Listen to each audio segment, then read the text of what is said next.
Minimum wage in Quebec is now at $16.10 an hour. But how far does this salary get you? Let's break it down. If you work a standard 37.5-hour work week, your pay, minus taxes and deductions, comes out to about $2,000 per month.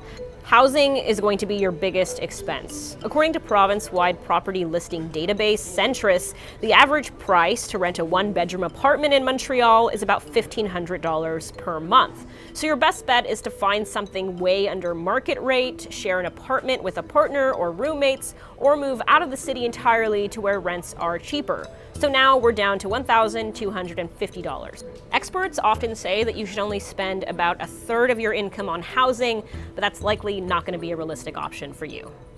Now let's take a look at food.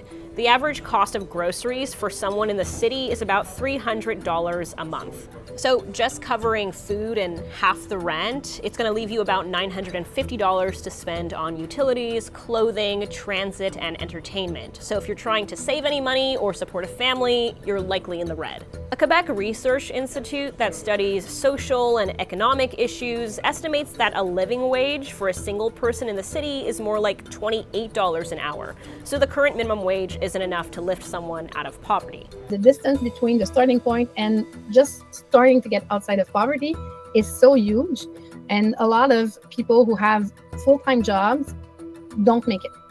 The Institute says the solution here isn't necessarily to dramatically increase the minimum wage. It says something the government can do is reduce expenses for low-income earners through tax breaks, building more social housing, better controlling rental prices, and reducing the price of public transit for these people. To be fair, a report from the University of Sherbrooke says that most of the people earning minimum wage in Quebec right now are young people. And many economists will tell you that the best way to get out of poverty anyway is to get a higher paying job. That can mean going back to school and developing a skill set that will earn you more money. And while the IRIS agrees, it says the government has to make sure this is actually doable for everyone.